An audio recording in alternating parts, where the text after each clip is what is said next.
Aloha, Charles. Aloha, brother. How are you? How was that? How was that intro? That Well, was pretty cool, man. that was neat. That was neat. Very, very outstanding. Outstanding, brother. Like I said, man, we're trying to upgrade for our viewers. So this is our first. There we go. Oh, there we go. This is our first attempt at the. Let's see what the comments. Let's see if they liked it. Wow, high tech. I love it. Yeah, that was awesome. Hello, everybody. Aloha, and thank you for joining us tonight on Wednesday already, middle of the week, hump day, Yep. hump day. So yeah, we are trying out some new stuff, like I told you guys we would.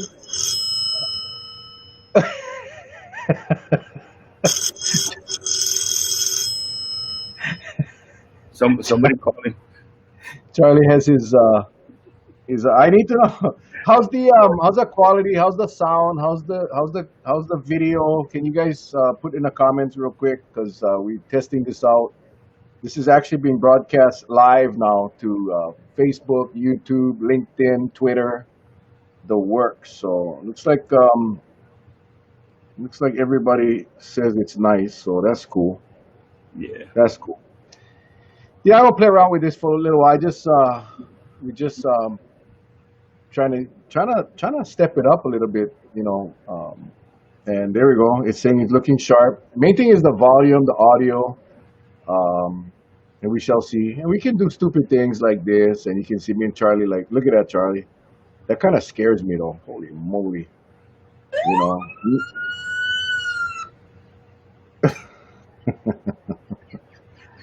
You know, with Charlie, you never know what the heck you're gonna get. So, all good, sound and video. I heard the phone ringing. Yeah, that's Charles, man. That's Charles. Yeah.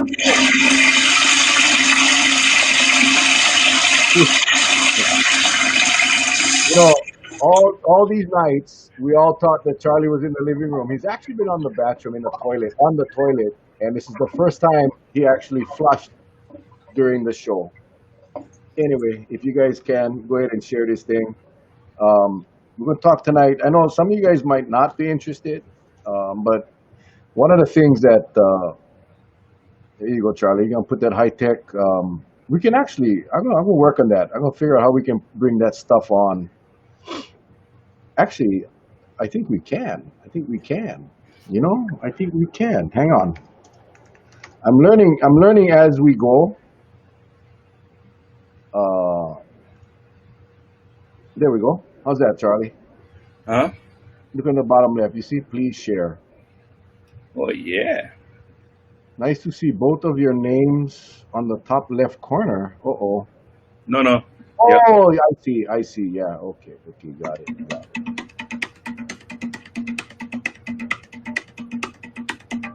Awesome. Okay. They like it. They like it. So yeah, please share. Please share. Please share. And we'll just then we can take that off like that real quick. So it's pretty cool. A Yep. little bit more buttons I gotta play with, but that's why we get Charlie here to take care of all of you, all of you while I play with the buttons here. So anyway, as I was saying, you know, one of the things, well, Honolulu right now, as we know, we had a couple of things happen today. We had the start of the mass testing, the surge testing, as they call it. You heard the Surgeon General talk about 70,000 tests in the next 14 days, which is 5,000 tests a day. So there is a limit. We'll talk about that.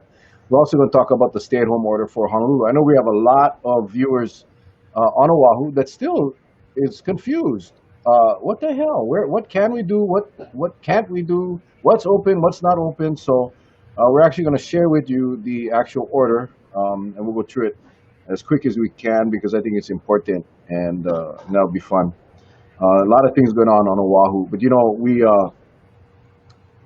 got to be very careful because we're not far away, and you know we could be seeing similar kinds of issues here on Kauai. So we pray for God's blessings that we don't get there, and I think we can. I think we can stay away from that kind of thing. So we got the testing, and we got the stay-at-home order, and then tomorrow night we're gonna have Tina Yamaki.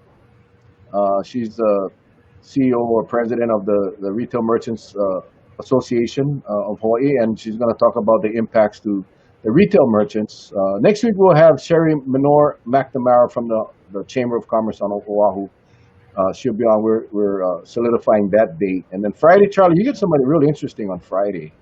Yeah, this gentleman and I have worked together before, but he was one of the original members with myself with the DMAT response team. At one time, there were only two teams in the United States, one from Hawaii and one from Baltimore, Maryland. And we would deploy to all over the U.S. anytime they needed help. I did logistics, and he was on another section of the group. Well, anyway, he just returned from New York City, where he assisted the medical examiner's office in trying to clearing out all the remains of those who unfortunately passed away from the coronavirus. So he's going to talk about his job and what it entails. And I'm hoping that those who still believe that, that was kind of a hoax deal, you listen to this guy. He's a local brother from Honolulu, but he gets deployed all over the world. He went down to Haiti when they had that mad cow outbreak. He went down there. He and I responded to Hurricane Andrews in Florida, and he and I also responded to the downing of the Korean Airlines Flight 700 in 1998 when it crashed in Guam. So, this guy he knows his stuff. He knows all too well about New York because they also called him up when he, at the time of 9/11, when I guess the second plane hit the towers, they called him up, and I believe he spent several months up there trying to identify the remains for all the people that perished in that unfortunate situation. So we're bringing him on tomorrow night to talk about his experience and how it went, because you're dealing with so many numbers. I asked him, I said, how much did you deal with? He said close to about 4,000 himself. So that's a lot. That's a lot. Someone is saying that our video title is showing the wrong date, so I'm not sure. Let me check real quick.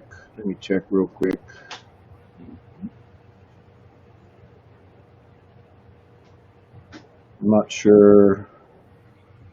The video title. Yeah, I'm not sure. It's probably one of my settings. I apologize. Okay. I don't even know where. But anyway, we'll figure it out. People.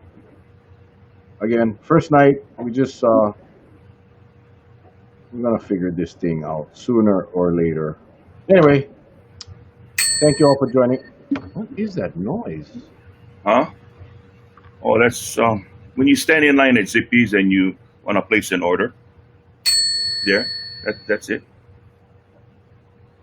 I'm looking at the titles. The titles are just saying Facebook Live with Mel and Charlie, so I'm not sure what's going on. But anyway, Charlie, can you see the comments on the screen? Yeah, something about August 22nd. It showed the 22nd, says August. That is not good. Bear with me, guys. I'm not sure what the heck, why that's saying that, but hold on. I am looking at the Facebook page and I don't see it.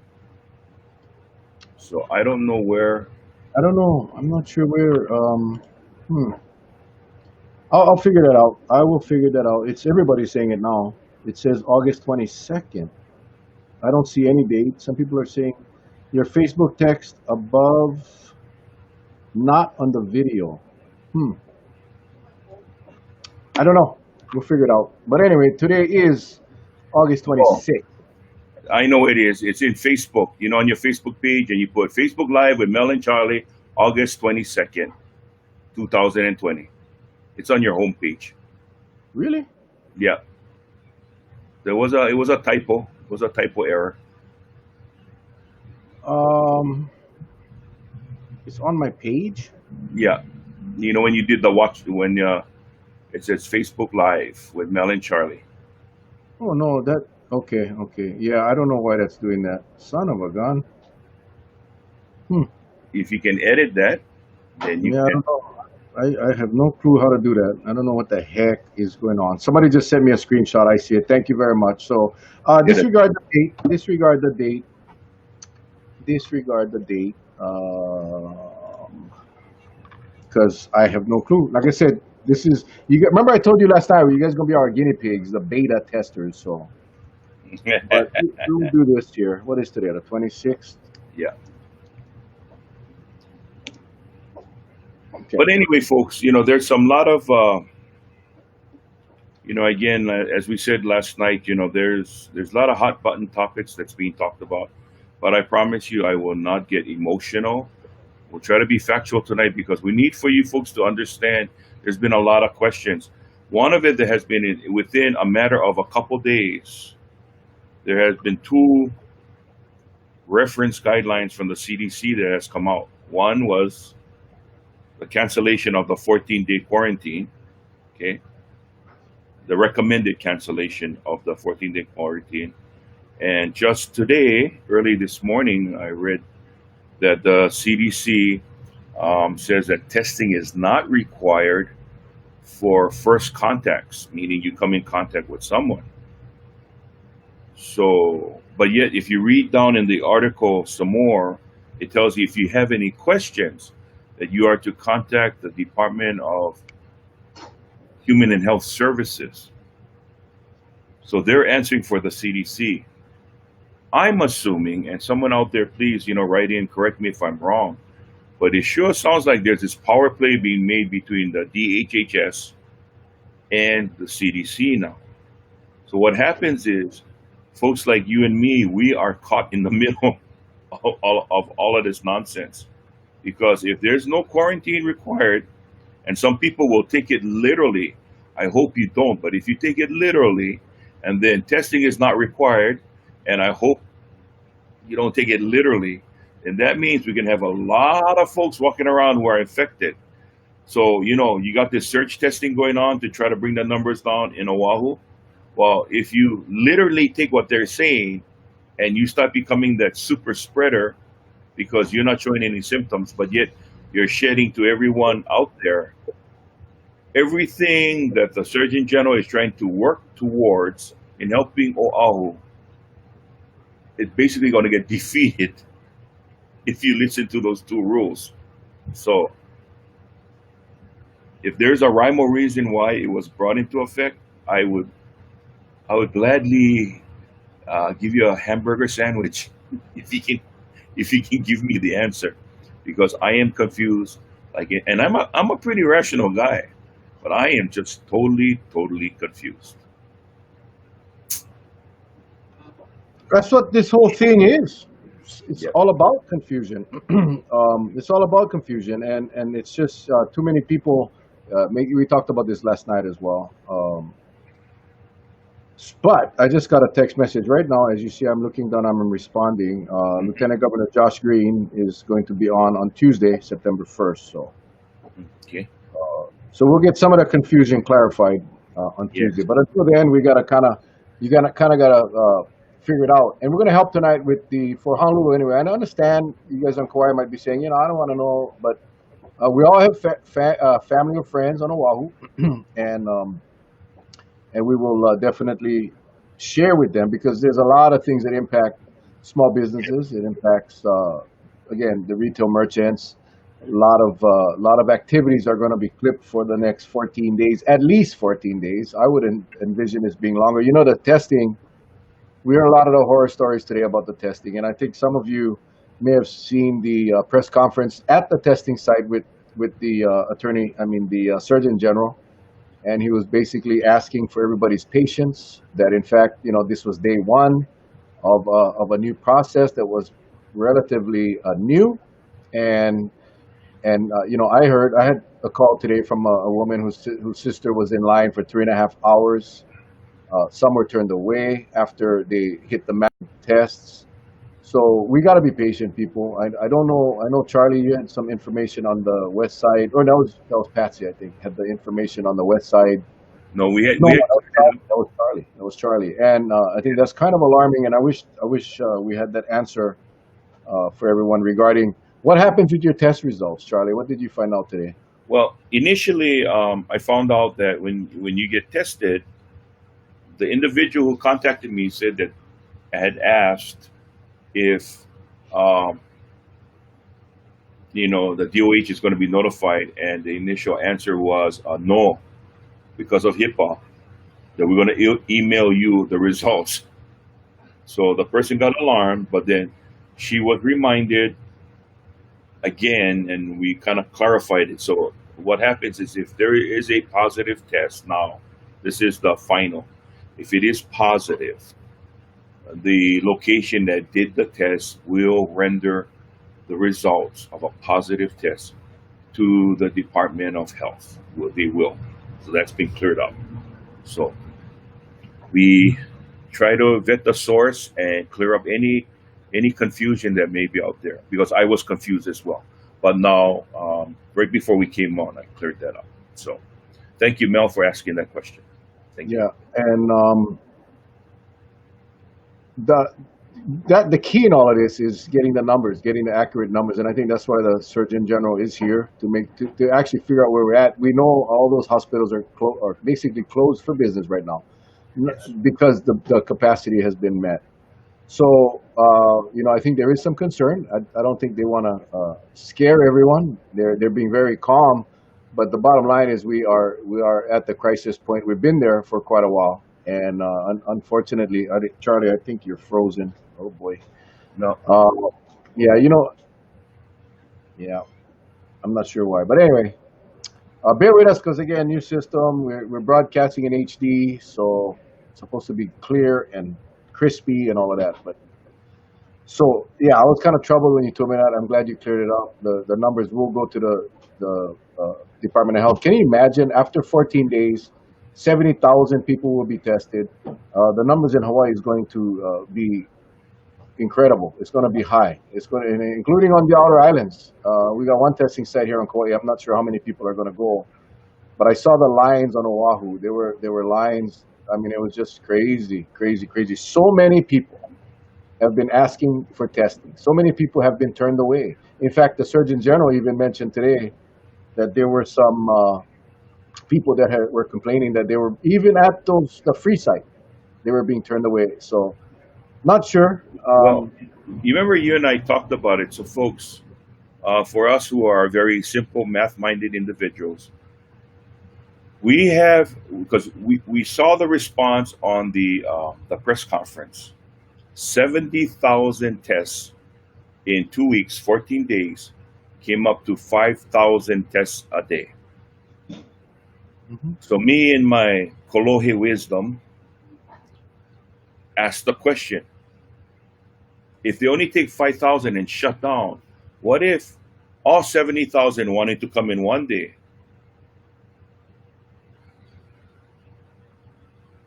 They ain't gonna be able to do it. Like Yep. you said, they're capping it at 5,000 a day. So, but when you go online and you register, I'm not sure if it gives you an appointment. I don't know. I didn't try. I already got my test. I'm not gonna get another test. There's no reason to let somebody else use that test. But we just got to see. I'm curious to see how the numbers will come out. He said it takes 2 to 3 days. I've heard others say 3 to 5 days, but within the next week, you'll see the jump in numbers. I gotta believe that's going to happen. I cannot imagine that it wouldn't, because that's 5,000 more tests a day. That's more tests than we're doing now. We're doing 1,000 or 1,500 a day or something statewide. Now we're going to do 5,000 a day.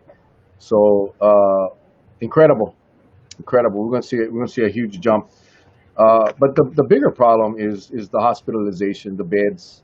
We know that the hospitals, just reading, hospital exceeded 105%. Lieutenant Josh Green reported ICUs at 52%, expected to be full at the end of this week.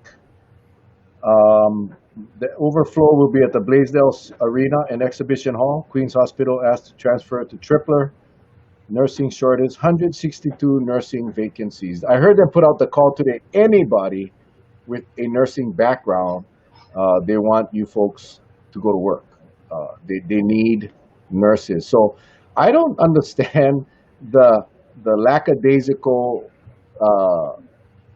environment, man. These guys, this is serious stuff, and uh, people are dying. You know, we lost two more people today, so we really gotta get this thing moving. And the testing is one part of it.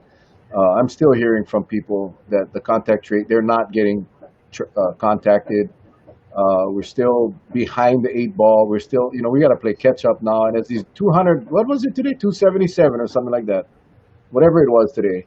That's new cases that's got to be contact traced. How in the hell are you going to do that with a limited staff? So we got a lot of concerns, a lot of issues. And then, you know, Charlie, the problem that what I struggle with is everybody knew this was coming. Everybody. I mean, not just you and me and our viewers, but everyone that I talked to knew that this was coming. Everyone was concerned, except our Department of Health. They tried to convince us that everything was okay, and that they had everything under control, and that there was nothing to worry about. And the bottom line is, it wasn't. It wasn't. You know what's embarrassing? Yeah, I mean, it's quite a, well, I shouldn't say embarrassing. It's just unnerving in a sense.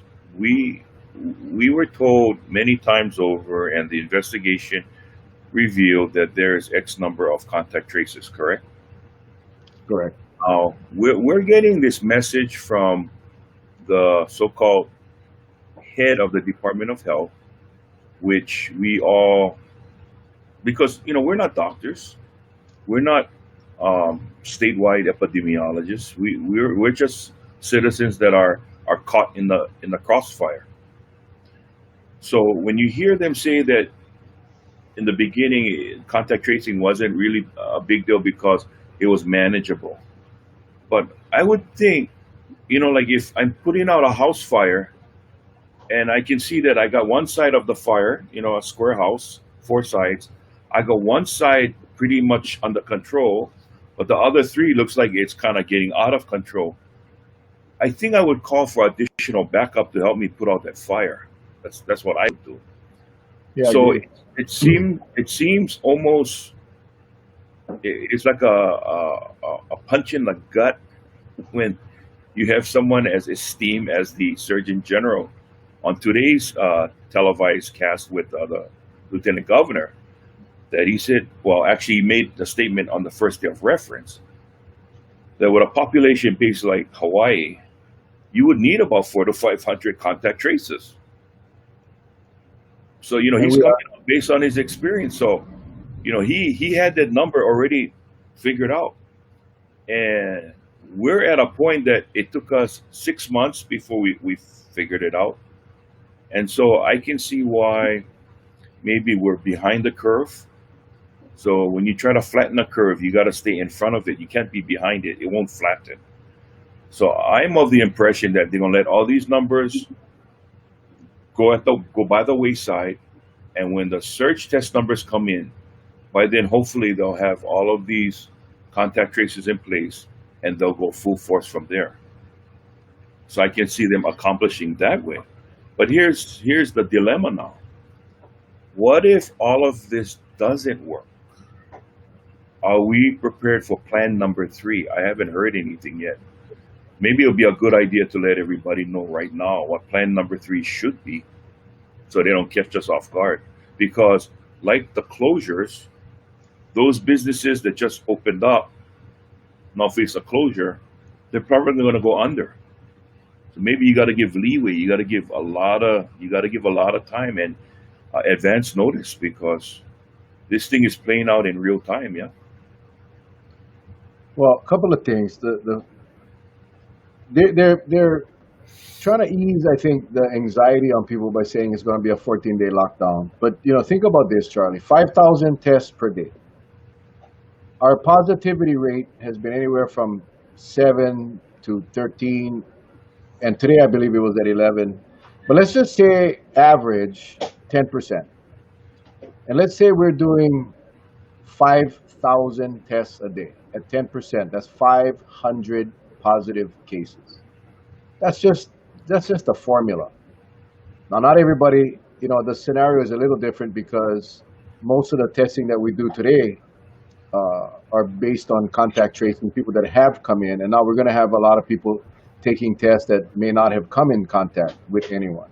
So it'll be less than that. But the bottom line, if we use the averages, if you're a betting guy and you're playing the odds, that's the numbers you have. 5,000 tests at 10% is 500 positive cases a day. Now, if you put this out 14 days and you have 70,000 tests and you take a 10%, then you're looking at 7,000 cases in that 2-week period. What do we do? Okay, when we did the first shutdown, our numbers were much less. As we flattened the curve, we opened up and numbers blew up. Now we shutting down business again on Oahu. But to think, and I'm just being a realist, Charlie, I'm not trying to be the negative Nancy, but I'm just being a realist, that in 14 days, if we're playing with the numbers, and let's just cut that in half. Let's just say it's 5%. So instead of 500 a day, it's 250 a day. This is people that are going voluntarily. These aren't the people that are being contact traced. These are the people that just want to get tested. How in the world are you going to open up this economy? How are you going to open up these businesses that are being told that you're going to reopen, that we're going to reopen in 14 days, when our numbers are now in the thousands and thousands per day? That's what I worry about. And I think when you listen to Tina Yamaki and Sherry McNamara, two things, right? Number one, these businesses are gonna shut down and they won't open up again. And the second thing is they didn't have enough time to prepare for a lockdown. Now, I mean, we knew it was coming. We heard Josh Green talking about this for a while. So they should have had some kind of warning. But from the day that they officially announced it, which was yesterday, Mm-hmm. the effective date is tonight at midnight. So it's at 12:01 on Thursday. All these businesses shut down. So they really didn't have enough time to prepare. And I'm talking about the employees as well as the employers. So two valid concerns that we hope we'll get some comments tomorrow night from Tina and next week from Sherry. So it's some trying times, but we know this because this is just the way it is that you need to shut down, you need to do a lockdown, you need to do a stay at home, you need to close down non-essential activities in order for us to get a handle on the numbers. We know that there's no way of getting around that. So there is no option at this point because we allow this to get to where we're at. So while I feel for the businesses, I really do, this action of locking down is necessary. There's no way around it. Well, Right, Charlie? well, that's true. I mean, what can you do? I wish there was a way of saying with certainty that you can leave businesses open, everything open, and still coexist with this thing. But I don't know. I don't have that crystal ball with that answer.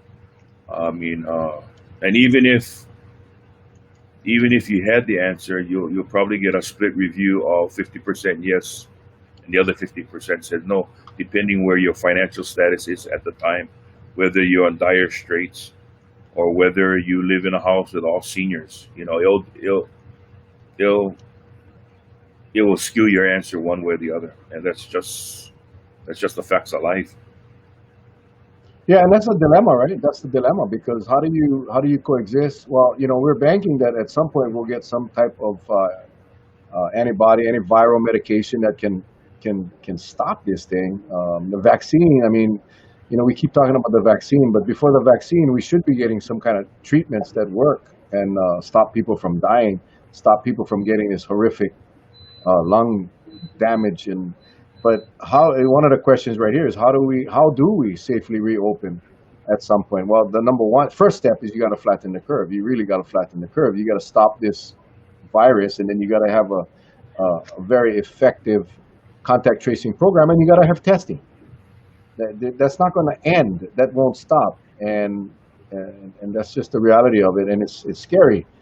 Now our governor finally is going to apply for the federal unemployment benefits because, again, people were screaming about this when that chart came out a week or two ago that showed all the states that had applied, some were pending. Hawaii never even applied. Now he's applying. Now he's going to apply. Yes, it's going to be retro to August 1st, but I don't understand how come this state in all areas right now, all areas, um, is so far behind the eight ball. To me, that baffles me. I don't get it. That as soon as the state was notified or informed of the availability of the federal unemployment benefit, they should have applied. I mean, so many other states did. So many other states got granted, and now we here waiting. Because I really believe that these guys thought that this wasn't going to happen. That this everyone, I think that it was, except for a few, I think like Lieutenant Governor Green and some of the others that have been trying to raise some sense into our decision makers' heads. I think they all believed that we was just going to get right past, right through. Everything would be back to normal, and we could go back to life as we knew it. And that, it's not going to happen. And now it's going to take even tougher decisions, tougher actions to get us where we need to be. And a lot of people are going to suffer. And I'm not just talking about the people with COVID. I'm talking about the people that are not being able to work and not being able to run their businesses. And we're so reactive that people are getting hurt. People are going to lose their livelihoods, lose their fortunes, or because they need to survive. It's horrific. It's just horrific. Well, something funny occurred today. Some of you may not find it funny, but I'm going to say it anyway. Uh, I was making my way over to the beautiful town of Lihui here on the island of Kauai. And as I'm driving, like, I, I think I'm a safe driver. I don't like tailgating people. What for? I mean, unless you have a crystal ball, like I said, you know when they're going to start putting their feet on the brake. You keep a distance, right? It's a natural thing. If you want to drive a car, you keep a safe distance. Yet with this COVID, all they're asking you is keep a safe distance so you don't catch the droplets. And yet people get hard time following that order. And I kind of laughed. I chuckled all the way to Lihui, saying, "Gee whiz, I'm driving at a safe distance because why? I don't like getting into an accident." We need to put that into people's head. You stay in a clear distance because why? You don't know if that person's infected or not, and you don't want to get infected with COVID. But they keep on pressing, they keep on pounding that table, saying the W's: what? Wash your hands. What Wear else? your Wear mask. your mask and your distance, right? Watch your Hmm. distance.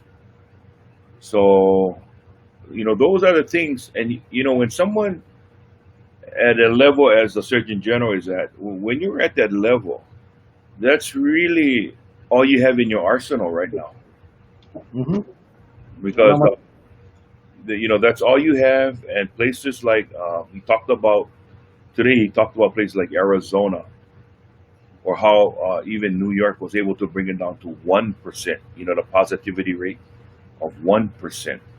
Um, he spoke of that, so he said, but I think, and it's not no fault of his, but I'm just wondering if everyone around him that's feeding him the information about Hawaii, if they were honest with him. Because, when I heard about even the contact tracers, I mean, I wish I could just open up that screen and stick my head out and say, "Sir, did anyone tell you that there's a lot of qualified people that offer their services?"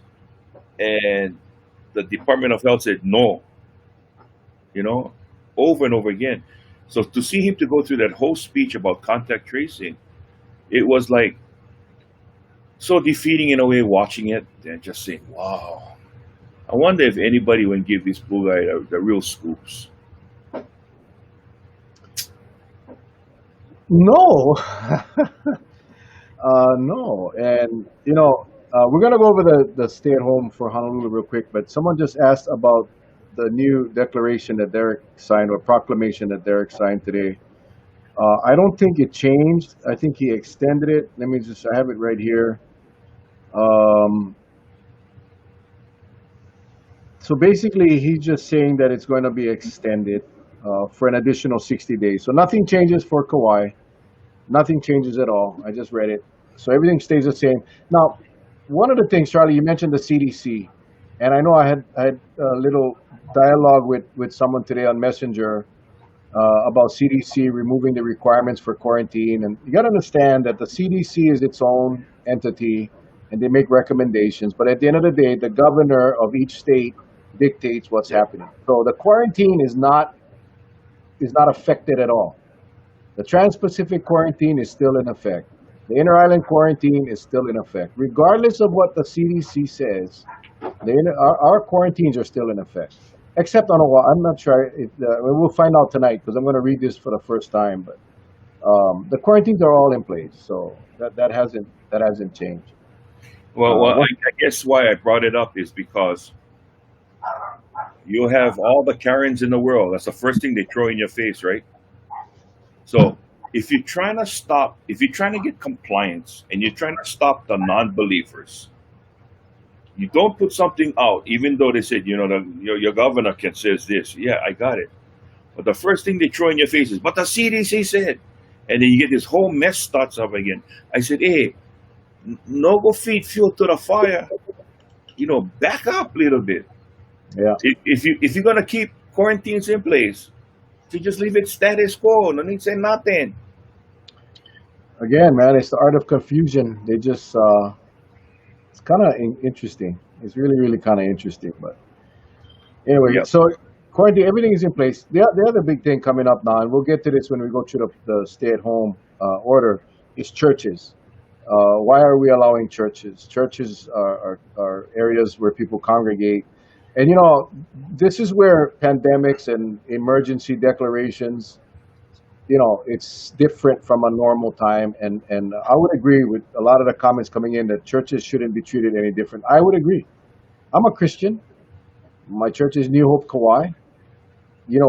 Why would you, if you're doing a stay at home, why would you can do church online. It's been in fact, our pastor was saying that the membership of the church increased since he was doing his virtual services every Sunday, and the men's groups. Everything was done online, and it's actually increasing the number of people attending services.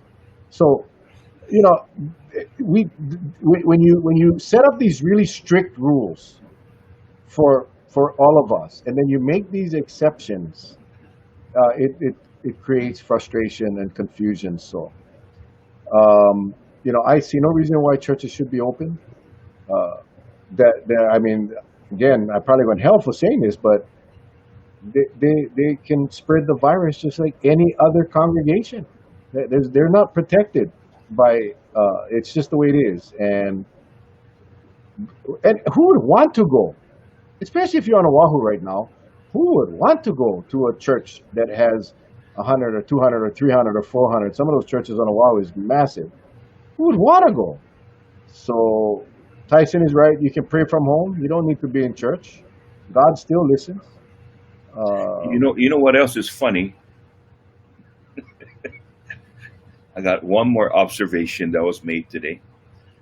When restaurants were finally given the green light under certain provisions of how many could sit in it, you notice that not that many people were taking advantage. But yet, when you can gather in a place just to be seen, oh, you got people making every possible attempt to be there with the newest threads just to be seen.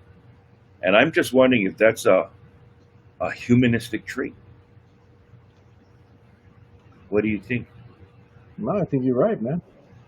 Our Because church is 6 feet apart. It has to sign up to attend after the designated amount of seats are taken. It's closed, but this is on Kauai. Yeah, and I'm talking about the Honolulu, the stay-at-home order on Oahu. Kauai again, we're pretty much open. We're pretty much open, but I'm talking about the stay-at-home. But I still think, I mean, I wouldn't, funerals, absolutely not. It's very hard not to get close to people that are grieving, and yet it's happening. It's happening even here on Kauai, and it's happening on Oahu. We just gotta stay home, people. We gotta stay home, and if it's one cycle or two cycles, we gotta stay home. yes, So yes, anyway, Charlie, yes. let's go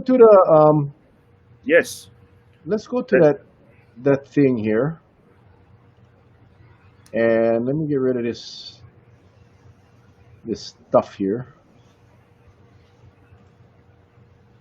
I got it. Oh, wait, what happened, Charlie? What happened, Charlie? yeah, right there.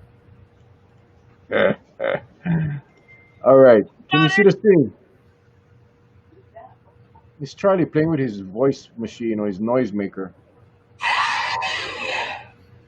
Anyway, this is the actual order that came out. The governor approved. This is on Oahu, and I'm going to skip through all the overviews and all of that because we all know why. Because it's dangerous on Oahu.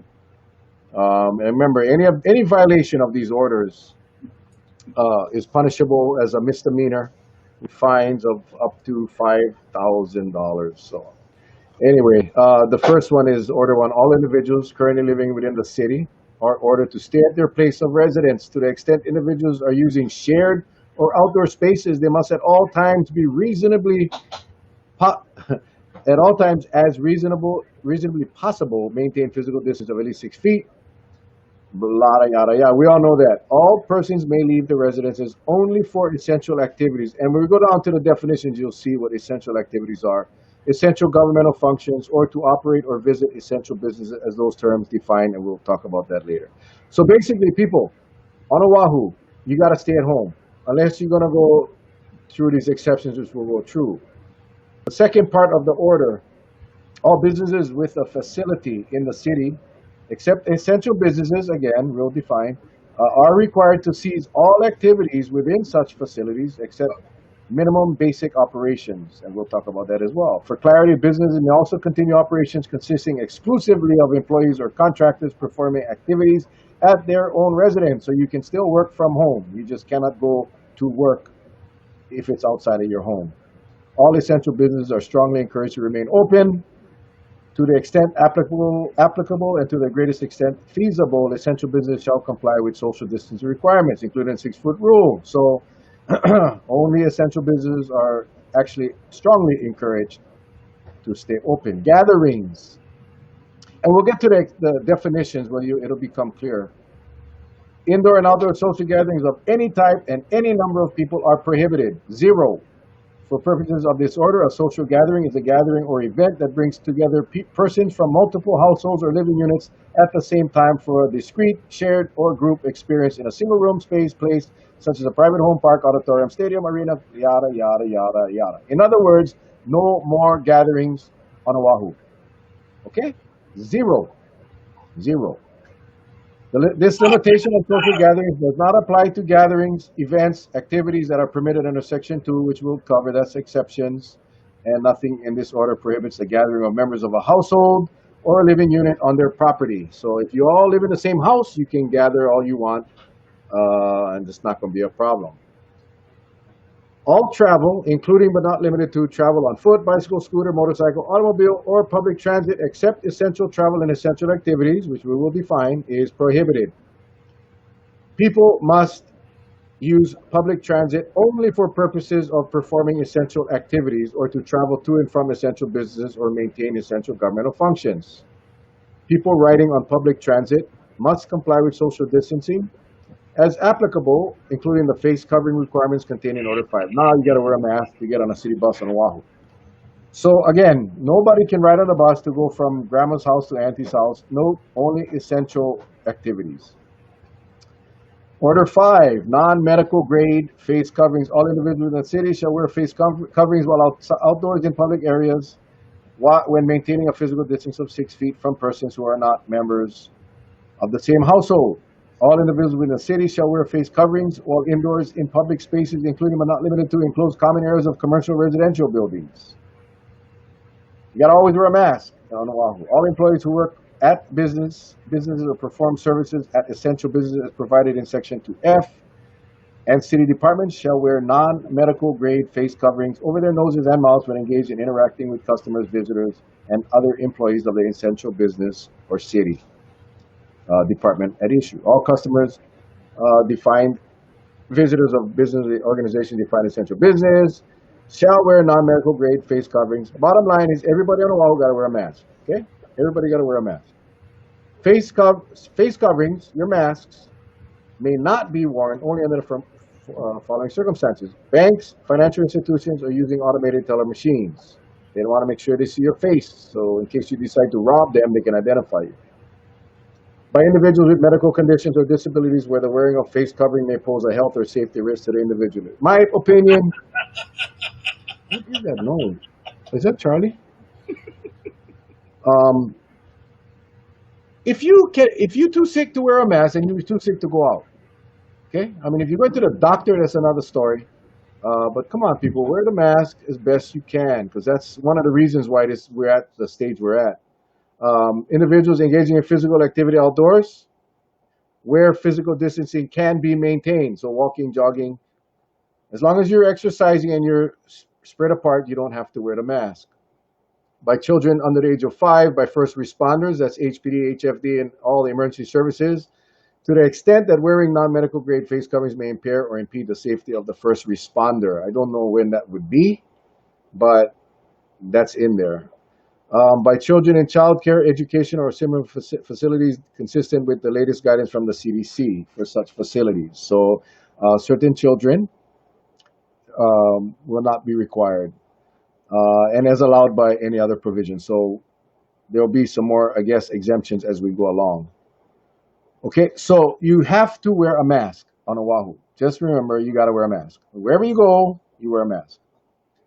And then they got the definition of the non-medical face covering. It can be made of a variety of fabrics, cotton, silk, and so forth. Okay, I think we all know that. Recommendation. The order requires non-medical grade face coverings to be worn in certain circumstances. Individuals who are unable to wear a non-medical grade face covering due to medical conditions, where wearing the mask may cause a health or safety risk, are encouraged to wear a face shield instead.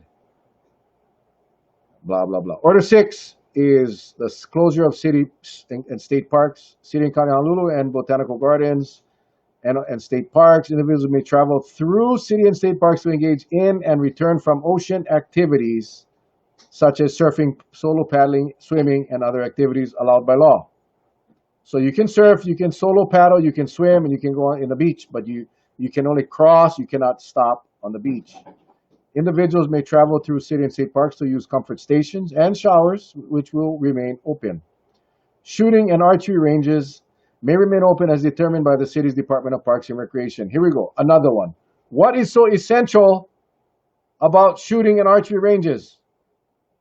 People, what the hell? I love to shoot. Although we don't have a shooting range on Kauai. Why would shooting and archery ranges be deemed essential?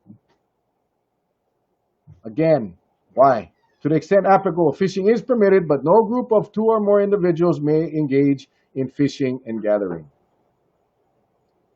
And individuals may travel through city and state parks to perform critical health, education, social services for the homeless, other at-risk persons, and animal control services. Beaches, again, it's pretty much a duplicate. All beaches are closed except to transit across or through beaches to access ocean waters for outdoor activities, surfing, solo paddling, blah, blah, and individual fishing. No group of 2 or more may engage in fishing or gathering. No person shall otherwise walk, run, sit, stand, lie down, lounge, sunbathe, or loiter on any state beach or sandbar in Hawaii. But you can go to a shooting range. Indoor or outdoor, makes no sense. All other state and city restrictions related to COVID-19 must be followed, of course. Singing or playing a wind instrument is prohibited.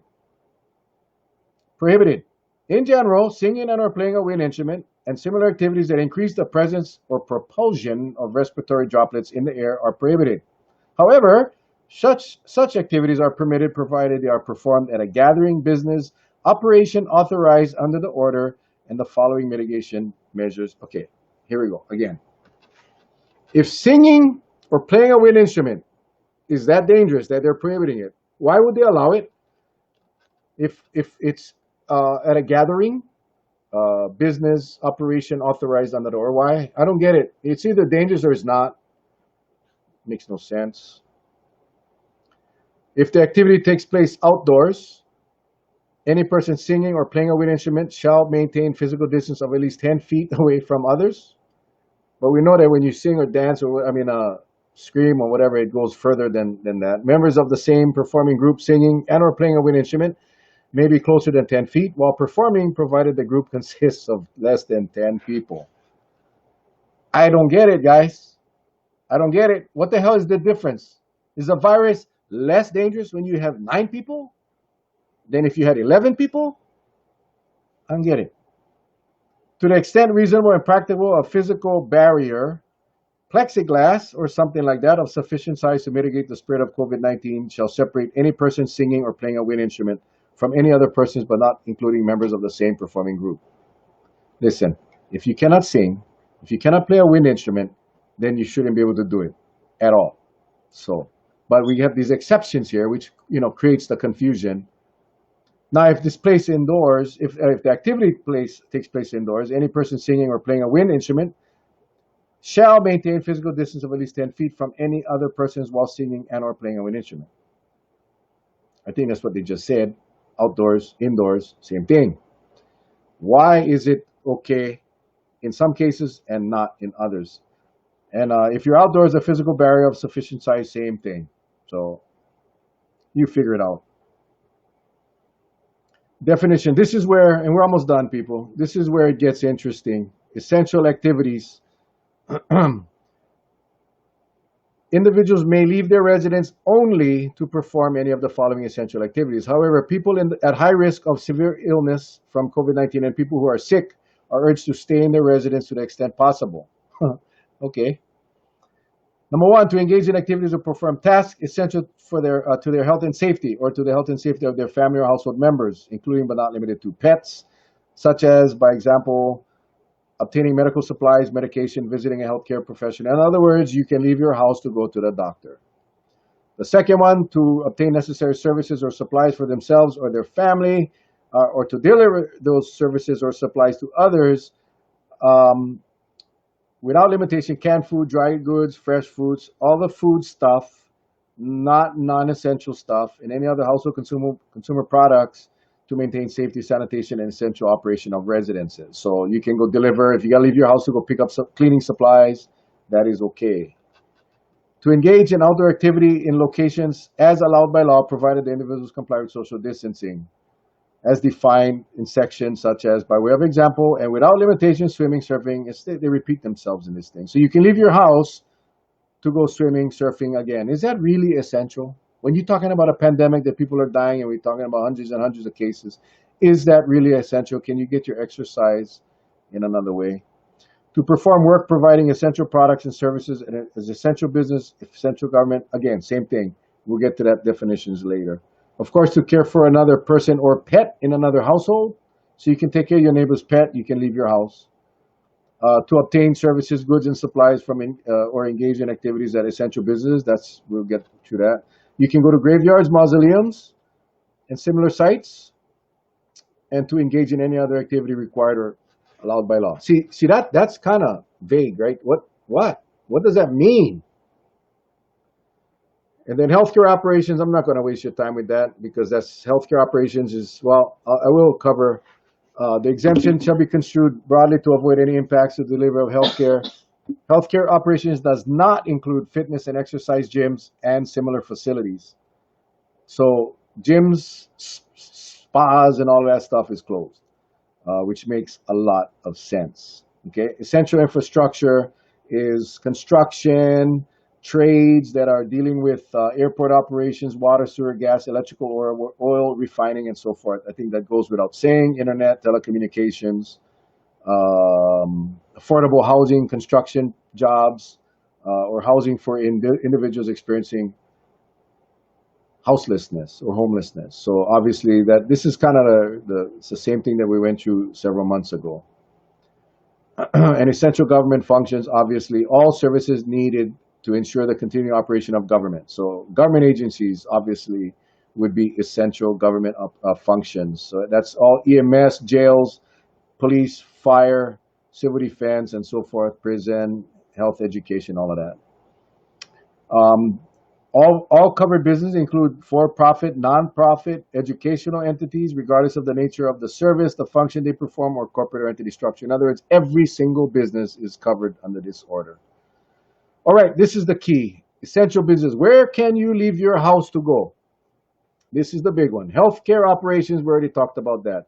Grocery stores, certified farmers markets, farm and produce stands, supermarkets, food banks, convenience stores, and other establishments engaged in a retail sale of canned food, dry goods, fresh fruits and vegetables, pet supply, fresh meats, fish and poultry, and any other household consumer products, such as cleaning and personal care. This includes stores that sell groceries and also sell other non-grocery products, yada, yada, yada. So you can go shopping, you can go do what you got to do. Food cultivation, so you can leave your house to go do your farming. You can go to business that provide food, shelter, and social services for those that are disadvantaged and needy. Newspaper, television, radio, and other media services. So you can, how do you go what? That means you go buy a newspaper, go to the newspaper stand, I guess. Gas stations, auto and bicycle supply, all of those things. Banks, of course. You got to go to the bank. Hardware stores, plumbers, electricians, exterminators, and other service providers who provide services that are necessary to maintaining the safety, sanitation, blah, blah, blah. Businesses providing mailing and shipping and delivery services, and businesses that ship or deliver groceries, food, alcoholic and non-alcoholic beverages, goods, or services to residences and end users through commercial channels, including post office boxes. Schools, including public and private K-12. Obviously, you are allowed to go to school. Restrictions on operations for educational institutions contained in this order do not apply to the University of Hawaii or the State Department of Education. Laundromats, dry cleaners, industrial laundry services, and laundry service providers. You can go do your laundry. Restaurants and other facilities prepare and serve food, but only for delivery or takeout. No more dining in. Okay? Schools and other entities that typically provide food services to students or members of the public may continue to do so under this order on the condition that the food is provided to students or members of the public on a pick-up and takeaway basis only. And again, social distancing is the key. And schools and other entities that provide food under this exemption shall not permit the food to be eaten on the site or any other gathering site. Okay. Cafeterias, lunchrooms, or dining facilities providing food and beverage services located within healthcare facilities. So, your cafeterias at the hospitals, that you can still run that. You can still do that. Business that supply products needed for people to work from home, Office Max, and all of that stuff. That's okay. Business that supply other essential businesses with the support or supplies necessary to operate, so accountants and so forth. Airlines, taxis, and other private transportation providers, vehicle rental services, paratransit, and other private, public, and commercial transportation logistics providers providing transportation services necessary for essential activities and other purposes expressly authorized. So you can only use these things for transportation for your essential service. Home-based care for seniors, obviously, that's exempt. Facilities and shelters for seniors and people that need shelters for developmental disabled and so forth. Professional service such as legal or accounting service, insurance services, real estate. Of course, we need to have real estate because that is very essential. Cannot do that online when necessary to assist in compliance with legally mandated activities. Childcare facilities are exempt. Businesses that provide food, shelter, and other necessities of life for animals. So your veterinarians, all the stores that sell pet supplies. Hotels and motels to the extent used for lodging, and service providers to hotels and motels that provide services that are necessary to maintain health, safety, sanitation. Funeral, mortuary, cremation, burial, cemetery, and related services, provided that each death-related event is limited to 10 individuals maximum, with members from different households. Face coverings, of course, 6 feet distance, and face coverings must be worn. Again, this is a tough one, right? Because when people die and you wanna share it. So limited to 10, maximum with members from different households, living units, maintaining physical distance. But 10 is the max. Critical trades, security, exterminators, all of that things. I think that hasn't changed. Critical labor union functions. Of course, we cannot force the unions not to go to work because they cannot work from home. Don't know why. Licensed private detectives, woo! And agencies and guards, of course, we still need security out there. Fabric sellers, we went through that before, where they closed down the fabric stores that was being used to sew masks. That is now allowed. All the same thing, though, guys. You guys got to keep your distance and wear masks. In-person and pick up orders from the fabric store solely for the purpose of obtaining materials necessary to make masks. Okay. In-person spiritual services. In-person spiritual services may be conducted providing social distance requirements are adhered to, including but not limited to the wearing of face mask coverings. Here we go. This is the church.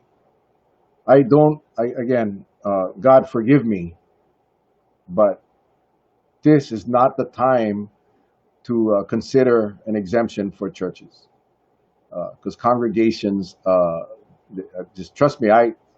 My job, I had to go out one weekend, Patsy and I, to go check out a church. I'm not going to mention any names, but we had gotten the complaint, and I can tell you, we watched the hugging, we watched the handshaking, we watched the no masks. That's what happens at church. Okay, so I got to tell you that one bothers me, because that's where viruses spread. Of course, film and television production, we cannot stop that. And I'm not going to go into that. You saw what happened with the filming of that series on Maui.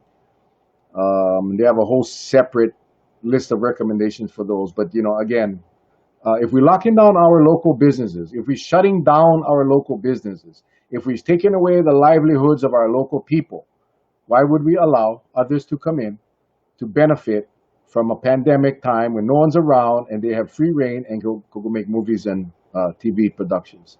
I just don't get it. Minimum basic operations, again, it's at the very minimum. The minimum necessary activities to maintain the value of a business inventory. Very vague, but this is what creates loopholes. You see, when you make it vague like this, you allow for loopholes. And then the essential travel, any travel related to the provision, essential activities, essential government functions, essential business or minimum basic operations, travel to care for elderly minors, so forth, travel to and from educational institutions, travel to return to a place of residence. So these are allowed. Travel required by law enforcement and travel required for non-residents to return to their place of residence outside the city. Okay, you shouldn't be flying right now unless you absolutely have to. And then social distancing requirements. Just remember, everybody wears a mask now. Everybody wash your hands. Everybody stay 6 feet apart and all of that stuff. Disinfection and all. Okay, so anyway, I hope you guys got it. That's what it boils down to. Oh, where did Charlie go? I think Charlie left. There he is. I apologize for reading through that, but I wanted to hopefully make sure everybody understands what you can and cannot do. So bottom line, it really isn't much different than the last time. They are allowing churches. They are allowing, the shooting ranges. Oh my goodness. Whew. Anyway, Charlie, what do you think?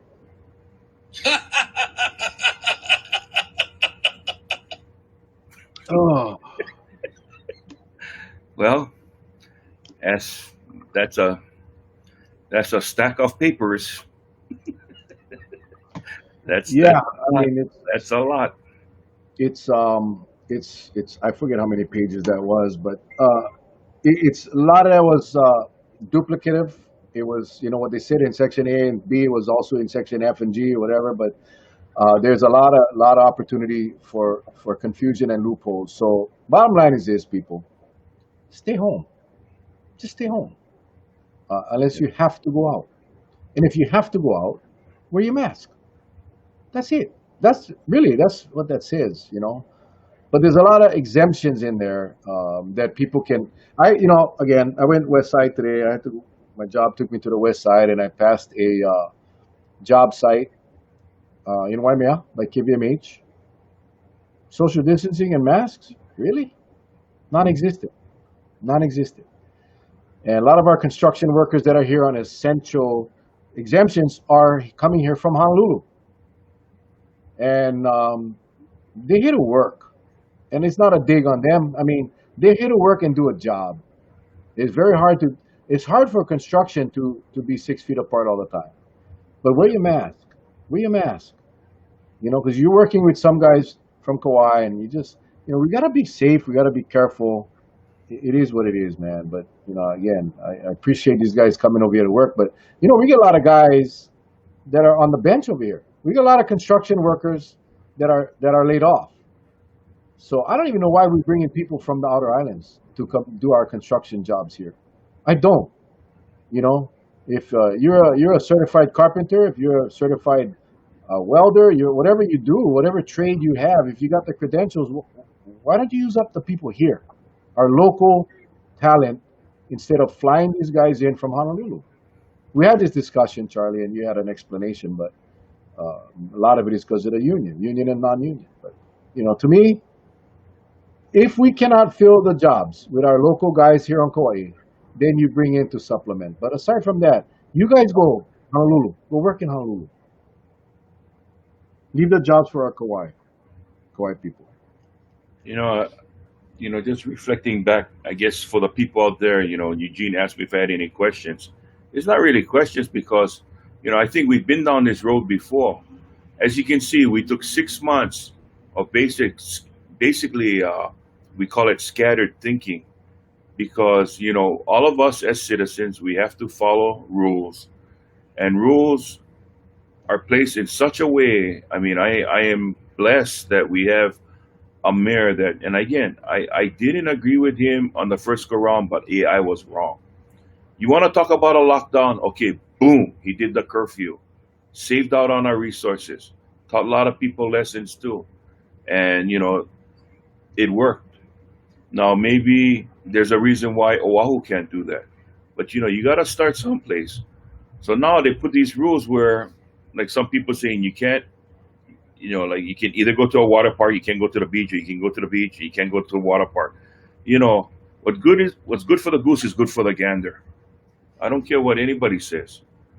But then when you start leaving all these decision making up to people because you confuse them so much, of course you can get a lot of dissension, you can get a lot of disagreement.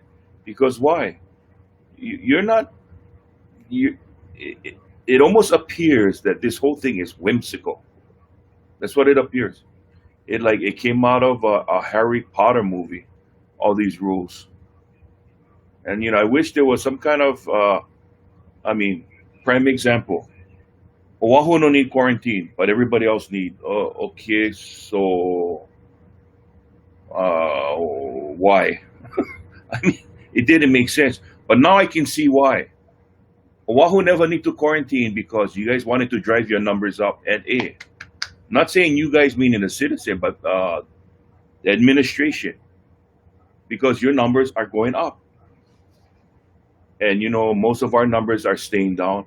Now we do have a problem that's surfacing on the Big Island, Hawaii Island, and some on Maui again. And I hope and pray they can bring that under control, because it doesn't take much for this thing to run away from you. It doesn't take much at all. Just gotta have a little discipline, and I guess, and I can see with some of the comments, some of the people they get a little, because they're trying their best, and for those of you who are trying your best, you have every right in the world to be upset, because there are others that didn't try their best. So for those of you that are trying your best and you follow the rules and you feel like you're getting penalized now, yes, you have every right to be upset because you did what was asked of you.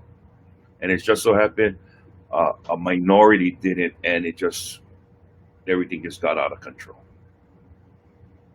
Yeah, and I think a lot of people feel that way. Like we've been doing it right, and others haven't, and we're being punished. The reality is the enforcement of these rules are tough. You only have so many people available to enforce. So I know someone just posted, and I agree. Some of the churches are practicing, and they separate the chairs, and they do all of that, and some aren't. But that argument would work with restaurants. That argument would work with any other type of business that is not essential. If everyone followed the rules, then we wouldn't have had 277 cases today.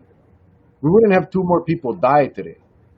And number one priority for everybody, whether you're a business or you're in the church or you're at schools, your DOE, wherever, everybody's priority right now should be isolating this virus, knocking this out. That should be everybody's priority.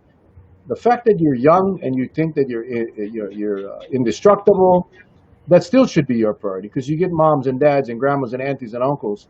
So it's everybody's priority should be, let's knock this virus out. And I think that it's a very hard pill to swallow if you run a little shop on a side street in Kailua or in Kalihi, and you get a few foot traffic, or you deal with you don't deal with so many people. But the fact is, how are you going to enforce if you let some and not all? But with this set of rules, uh, it's it's it's it's it's selective. It's very subjective. It's not objective. It's like you said, Charlie. What's good for the goose is good for the gander.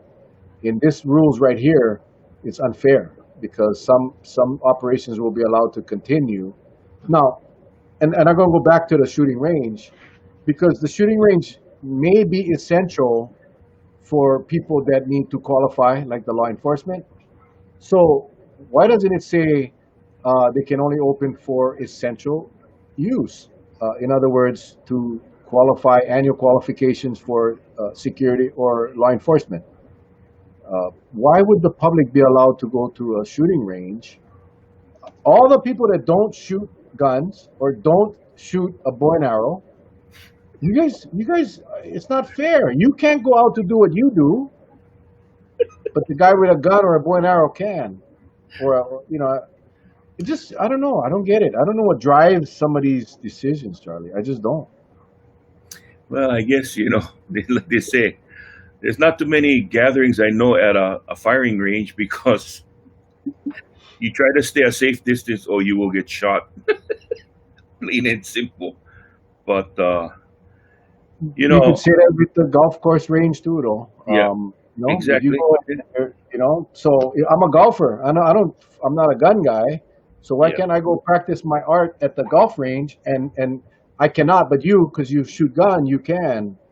See, the way they should do it, if they want to, is you can open up a golf course because everybody has a tee time, and you're going out with like a foursome. If you say okay, only a foursome, and they got marshals, they regulate everything. If everything starts clumping up, the marshals separate them, right? And you just make sure that the clubhouse is closed down. Then nobody can gather. You get your exercise in. You're not going to have all this close contact, and you play your spot and leave. They can do that. But remember what happened on Kauai, Charlie? Remember when Derek had opened up the golf courses, and he lives on the golf course. He watches the golf course. You know, Many of us drive past the golf course every day going home. And what happens after golf? They hang out in a parking lot. They drink beer. Derek came out and he warned everybody. He warned everybody. He said, "You guys got to knock that off, or I'm going to clip it." And he clipped it. And then the people got pissed off because the golf courses got closed. But listen, that small little Pauhana beer in a parking lot after the round of golf, that's the kinds of things that create the problem. So, I guess my point, what I'm trying to say is, it's all or nothing, Charlie. We're going to shut everybody, everybody. We're a unit, except for the truly essential, You doctor, know, food, you stuff know what like I that. said from before. If what we're doing now, if it was done on the front end of this pandemic, not the back end, but the front end, we bite the bullet for 1 month, maybe a month and a half. We do mega testing in the front side, find out where this damn virus is, attack it, get it done with, close the borders. But of course, we got all these rulings say you cannot do that. So now look, this is where we are. This is the end result. If we would have just bit the bullet, everybody sacrificed on the front end and not the back end. But what happened? They took the sacrifice of sacrificing, and they dragged it along. Okay, and they dragged it along to the point that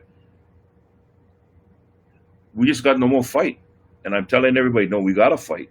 We gotta fight because what's happening now is not right. But I understand we're fighting a pandemic, and yet a lot of us, I mean, number one, what the governor got to do is the governor got to take responsibility.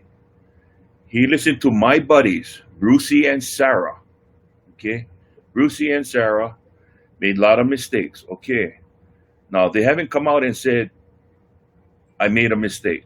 Okay, fine. Will we ever live in our lifetime to hear it? Probably not. But they made a mistake.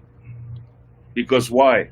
If they deny they made a mistake, then you tell me why the Surgeon General is making the kind of statements he's making now. He's saying everything that you guys, Brucey and Sarah, should have done on the front end.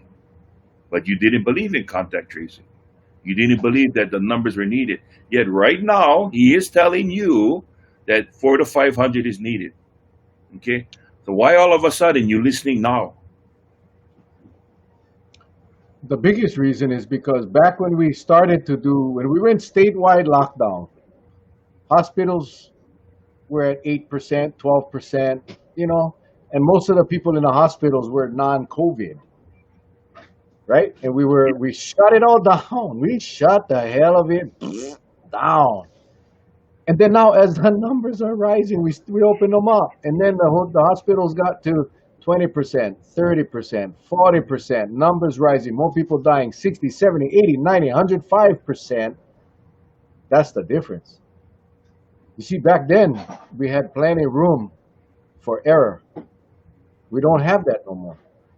We don't have that no more. Right now, one error equals one death, or two deaths, or three deaths. We're so behind now, and the people gonna pay the damn price. And I get a hard time. My stomach goes upside down. The Portuguese used to call this bush. You used to get bush. You had to go to my grandma's house. Used to rub the bush, or puhule. Portuguese call them bush. I get bush every time I listen to these people trying to make everybody believe that everything is okay. And we here trying to tell people what we got to do to stop it. What we got to do to protect ourselves and our families. That's the frustration. It's hard because these guys just say, "No, we're all fine. We got plenty surge capacity." No, now they're talking about MASH hospitals. Now they're talking about flying. In fact, they already are flying in nurses from the mainland.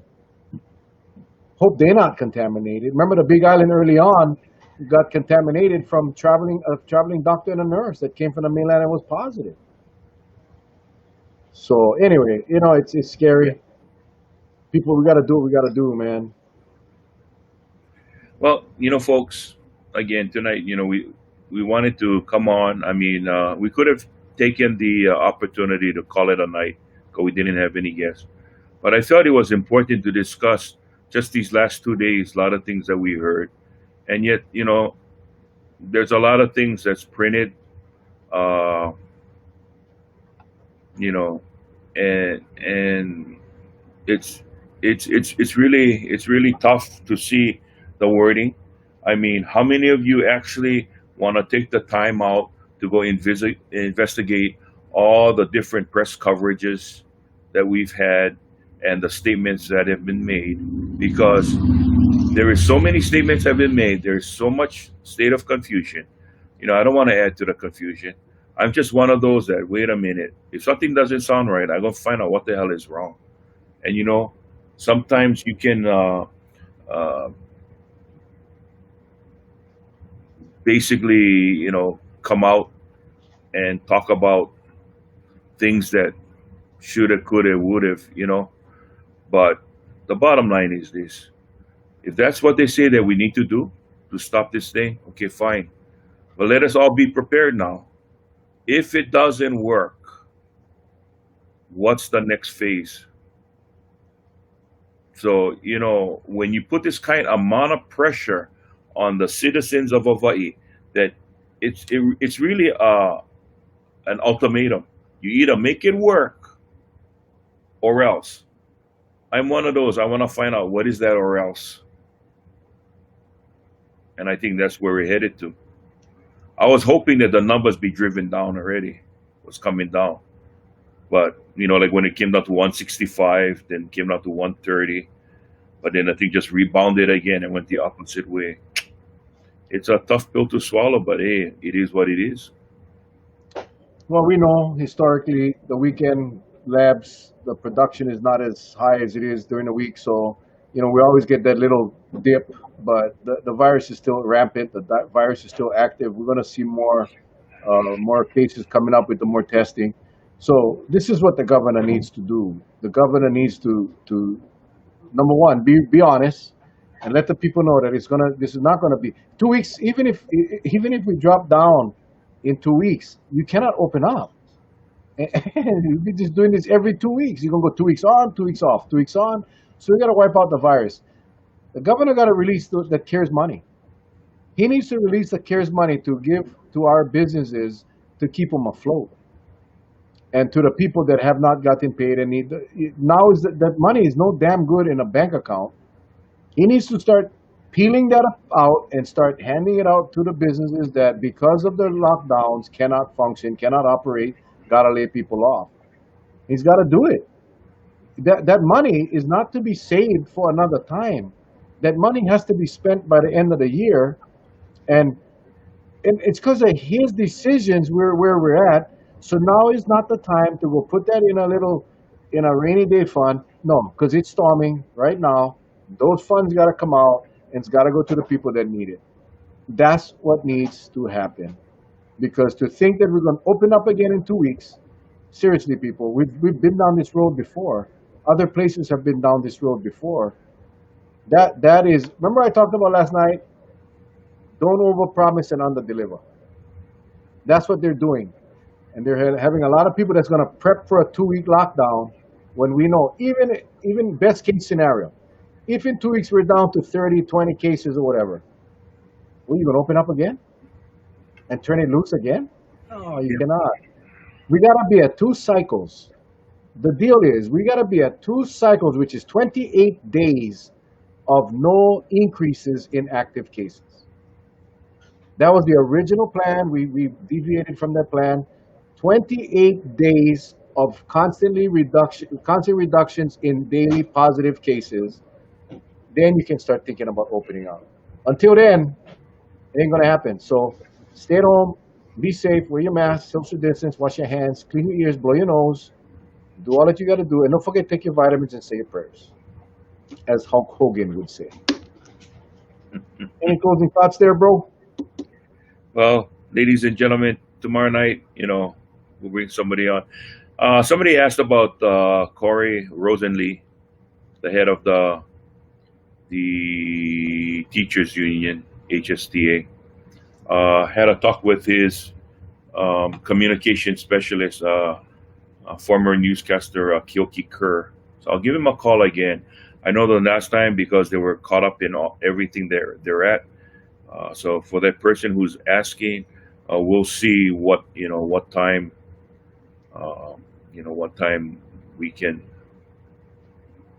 can see, hopefully get him on. But for the rest of you out there, continue to do what you do. I think the bottom line is this. I mean, I don't want to say that this is all nonsense, but hey, it's rules put out. It affects only Oahu, and I've got my children. My family still lives there, so they're all under it. The only thing I worry about is their safety and they don't get infected. We still got that mess over at OCCC, and we haven't forgotten about that because we're hot on its trail. And hopefully, we've got some individuals that do want to come on, but there's some things that we need to work out first to make sure, because we want to make sure that everyone's covered legally when they come on this show. So they want to talk about certain things, and just push the envelope on it. So that's my closing thoughts for the night. I hope everybody stays safe, and I hope you enjoyed my sound effects. But if you didn't, well, let me play this one for you again, and it goes something like this.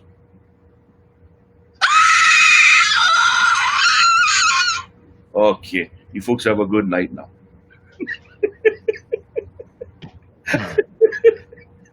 Hey, before we go, ask you guys. I know a lot of you guys believe in God. A lot of you guys pray tonight in your prayers. Don't forget OCCC. Don't forget Lana. Don't forget brothers and sisters. Don't forget all of those families that are affected by COVID-19.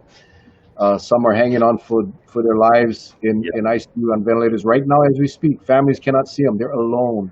Say a prayer for all of them. Also, say a prayer for our friends out in Texas and Louisiana, they're getting smacked right now by that hurricane, and they're just it's bad, and it's going to be bad, and you mount that up with the COVID crisis up in Texas. So don't forget those guys in your prayers, and as well as Korea. Looks like the typhoon went past South Korea. It's going to hit North Korea and China. I don't know, regardless of how you feel about North Korea and China, let's pray for all of them. Not everybody's bad over there. You get some good people, just get some crappy leaders, but they got some good people over there. So, prayer, the power of prayer is tough, it's strong, and all of us praying together for all of these reasons, all these issues will help. Okay? Thank you very much for that. Tomorrow night, Tina Yamaki from Retail Merchants Association. They're in Hawaii. She's going to be, we had her once before. She's the designer of the Okole Puka t-shirt. Hmm. If you have your, Charlie, I'm wearing mine tomorrow. I know you wear that nice fancy aloha shirts, but Tuesday we have Charlie's guest who's going to talk to, it's going to be real. It's going to be some eye-opening discussion. And then Saturday we'll have criminal defense attorney from Oahu, Megan Kao. She's going to be on talking about, we try to get Justin Kohler to be on with her, but they're going to talk about the prison release program. Remember, the Supreme Court directed the jails to release prisoners. Monday is the deadline. All of those release orders are being done right now, and Monday is the deadline. So a lot of inmates. So we'll have hopefully Justin on the prosecutor side and Megan on the criminal defense side, and we'll have some discussion and answer a lot of questions. Megan did a Facebook Live on Oahu, over 30,000 views with over 700 questions that she got through. So looking forward for that. And then next week, it's going to be a powerful week next week. Charlie talked about some inmates some prison guards that want to come forward. We're working on the legal side as well as the technical side, because we got to come in and obviously we cannot show their face, and we got to distort their voices because they are that afraid of retaliation. Sad. But we're shooting for next week, Friday, for that one. It's going to be an awesome show. So with that, everyone, we'll see you guys tomorrow night, 7 o'clock. You guys stay safe. God bless. We love you guys. Aloha.